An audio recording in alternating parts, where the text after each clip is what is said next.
family, e ui maoni oni e tua, whai e pita, lau e tui, whai papana. Lau ia he Prosperi e tōni sione, o ngā furu mātou e wahe, e mamatarau ka me tōno furu mātaha o besi, i ona tōno furu mānuma. Aia o ke he ono whakarea. Pea hiri āroa si pasi, pea peheane e sisu, kia te kina tōna.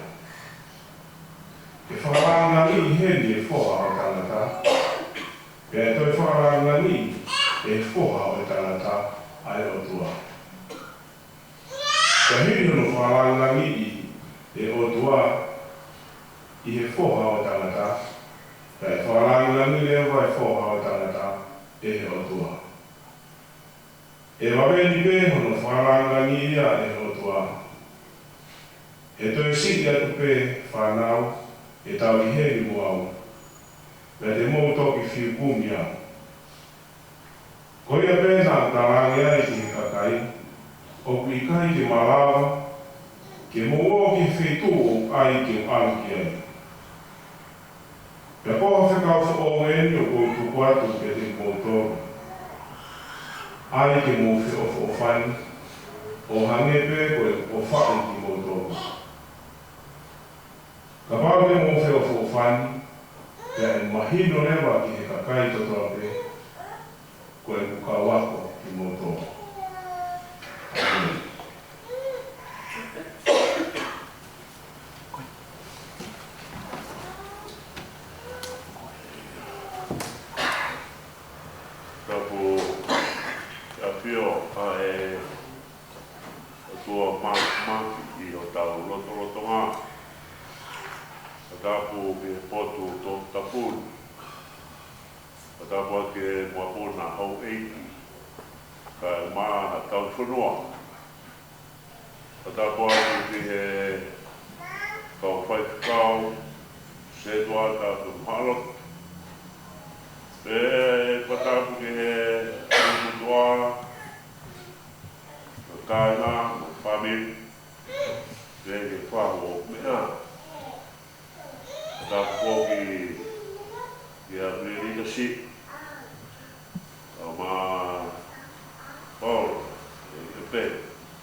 pe au whai a whāpiri, ke whai ai a whatau tala whakaloto whare whakaosi, ko tonga o ta toka ai te kia.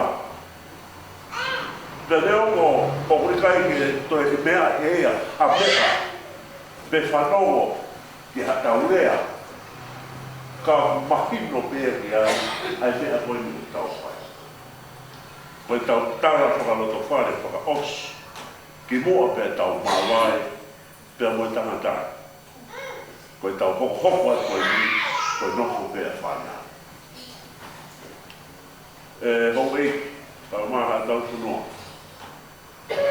Tau wanga maheni tau tōria, he tau mahi mea whaeki.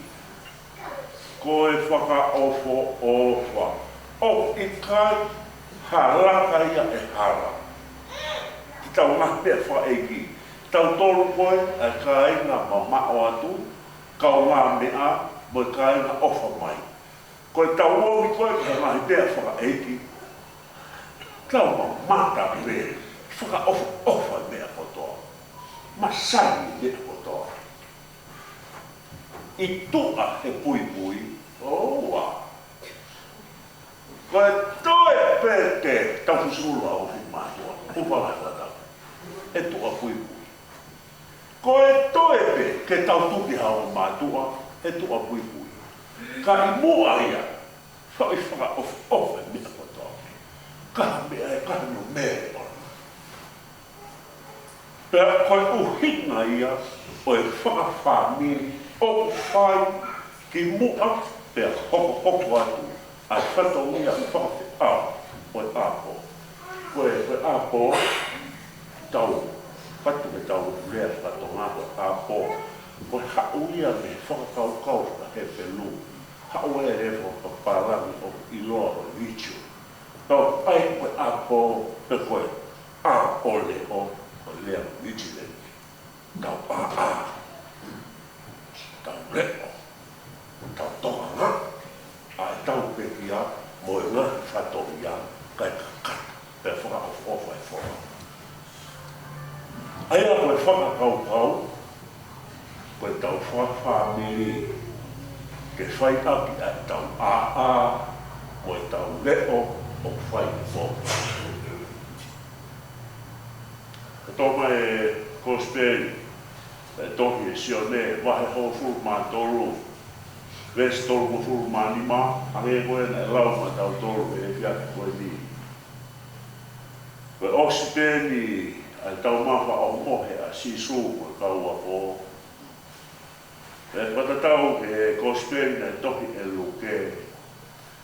Ka hae e sisu, wawe au pito, ai mawahe, ai whanau tama e tangata. Ka mata whawhekiki kaua po, ko hai e taki. Whawhekiki kaua po, ko hai e pure. The Gospel, the passage that was reading for us in the Bible, Nita, Paula, Penny, this is the end of the Holy Communion, the Last Supper that Jesus had with his disciples. Immediately after that, Jesus informed his disciples, very soon, I am going away.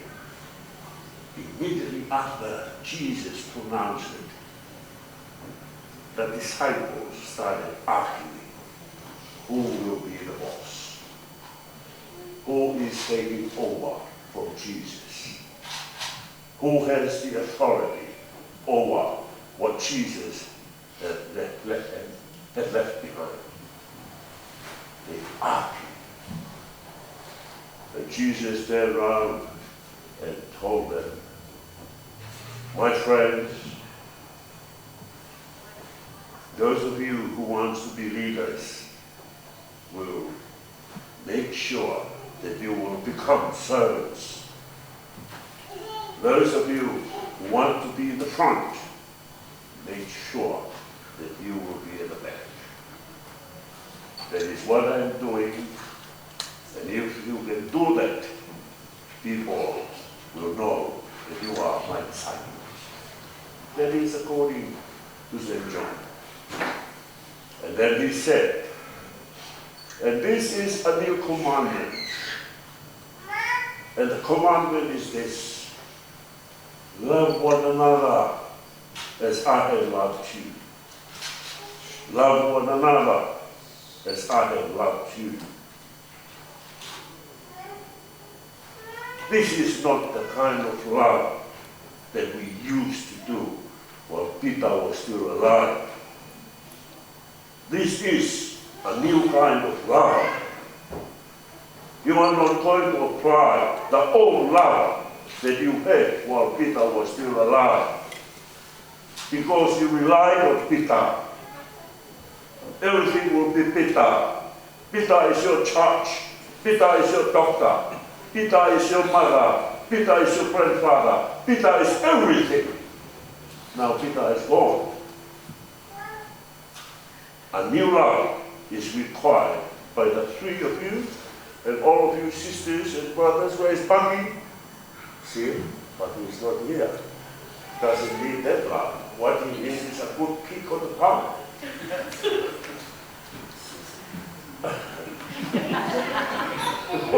What Peter said, she says, thank you, good love. Yeah. What you need now is this new love. And that new love is this: love one another as Jesus has loved us. That is the new love. Ko te kau fo'o ia, ke mō fe ofa a ki mō tōru i atu mō tōru. Ka rewa ofa a i te mō. Tino na fo'o ai, ka wani ke tō sio kota mea. Tino na fo'o ai a te ka ofa ko ia, ta tau e te mate ko mō. Tino na fo'o ai ofa ko ia, you don't value anything. When your sister asks for anything, or then when Peter asks for anything, it's all what you can do. Search for it, make sure you get it, and keep it to your sister. That is the new love. The old love is that when Peter asks for anything, you say, oh, sorry. Oh, sorry. Oh, where's your husband? Oh, yeah. That's the old love. This is the new one. And if you do that, everyone will say, they are Peter's children.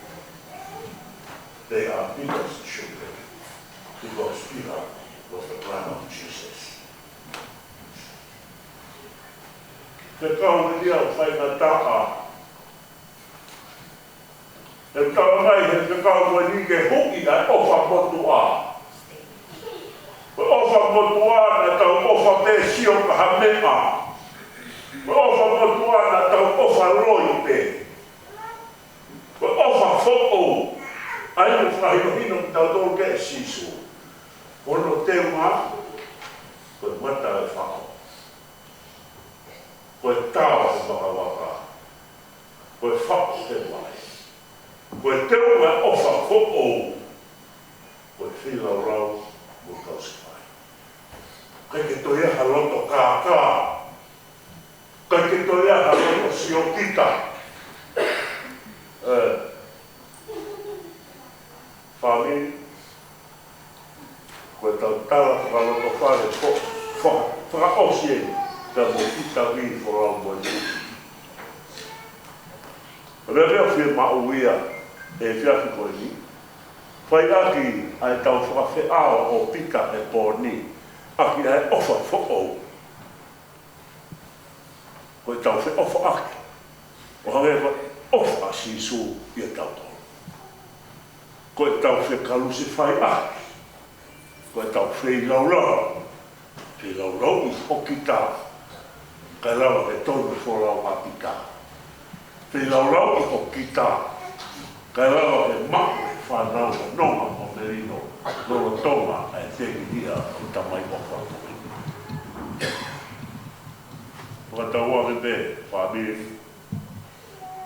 O tau osto singa maarie, e whai ke pōkoeni, ke whai api o no whakaheka o pita a pōkoeni. E tonu e wholau, ka tonu e kapite. E tonu e wholau, o nea mai e o pōpō, e o maru. E tonu pe e wholau, I hono awe ki e eki. Momoi e pōkoeni e eki o toa. I whai o tau tataki. Pane hea o whākai o tau lau mahi e. Ai ofa who'ou, o te omi ma tau tōru. I tau te ofa aka. Hiwi, ai tau māwara te mora whāo. Amen. Ke tau rotu. Te waka tamai maharo te lau mai maa noni. Amen. E toa mati. O putai riwa a whiona te a whututaka taru mei mua. Te pehea e pehe roro tonga. Te pehea e pehe e kaha auna. Te pehea e pehe e maha tūtangata. Mau pakitai rahi ko e whanonga anga kua mau kau ki ai. Ai mau whanonga I he laro kapakau o keresi. Ai mau whanonga I he malu o wha. Te mau kau whatahai e hia te whakakoro. Io. Pe mōne mōne. Mau whakataku e te ngati. Ko oki mai I mātoro e pita liri whalakutuki. Mātoro I ahake o whakatoa. Ta koe uki kua whai e kere kotoa koe wike koe ni. Koe uki whai te koe sisu.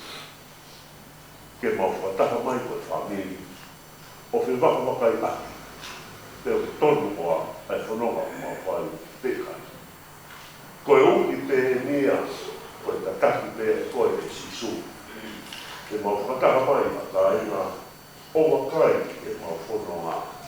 Peo mau kei whanonga o mui a koe. Te mo mau teke koe ki mui ka mau mua ki mātou. O toa al ofra. Mau rotu be o kore whamoe. Moe a whāta mai. O ilo pau be o mau roto, mau whāta heka mau toro o taro ni. Kai te ke a whiona ia ke te whanonga mai e mau ngā heka. O wale ki mau toro e o toa. O la e taimia o mau. Lere mua ki mau toro ka te pui koe. O wale ki mau toro e o toa. O la e taimia o mau roko whare ki mau toro. Ka te aki o te koe ko whare. O moko sia o whakakoka. O wale ki mau toro e o toa. E mau wau tai tāu. O mau wau tai toka I. O wale ki mau toro e o toa.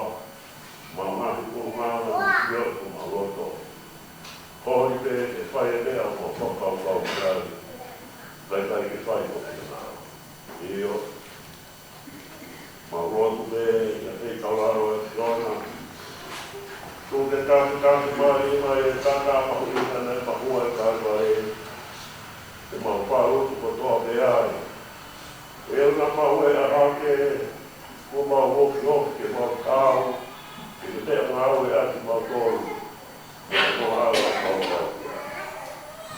Te tātu ina mai o kuatua. Tā wālu pai te mui whāmi. Ia kua okra. Tā wālu pai e whahu. Omi te mui maro. Te hau e tuaki. Ai whawhi ao. Te mui mau te waka kai aki. Ko tōnga ai mau kai kau whakaka. Te mui te ki aki. Mau moi atu. I whanau pai atu tōku whakau. Oa e aroka. E tā kina mai whanau. E meke nau marungi ai pe. Nau kapakau o wha. Io. Tā wak mai. E tō mene nau mau ai oka po o. Ko ofa fo o, ai ofa a si so. Ko e whei lau lau i ai mo ui. Kai mo ui ha whahinga. Ka kumina mai na toa. Whaweri wala ko tō me. Tuka tō koe ni o kai koe tō me ke mau whakaosi ai. Ka mau mawai ke mau ofa ngai. Tuka tō koe ni o kai koe tō me ke mau ofi. Ke mau rotu ke mau siwa. Mau ofi ke mau siwa ka osi ke mata o ki tā. Tuka tō koe ni ke toki ho mau roto. Koe ofa ai hapiona o peheri tope. O ke ofa mai pe mo ui. Tau ke ofa mai pe i mai pe. Tōke mau kapi tapu pe. I e kuapa tō tapu. Oi a fiona. Ia. O koe nā me whoki. O koe pe ko tō tōko. Tūke mau kapi tapu pe. I e kuapa tō tapu o. Ko au mai a toa toa whatongia e pōkoe. Kau mai whakau. E i si. Ngā i whai lotu. Ke nā pupi e mō ma hemoni e pōkoe.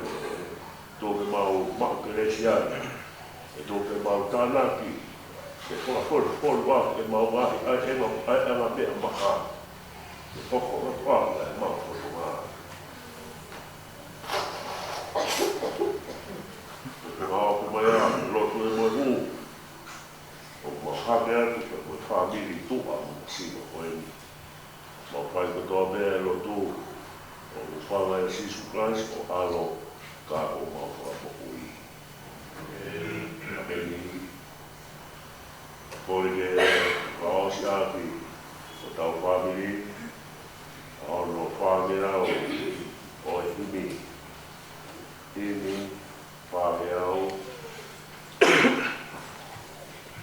te stela atu me, le si kuruaki, katamai, i stela me. Koe ko hao e motu aku, ko umea mea kotoa, umea a tamai, umea sino mai mai.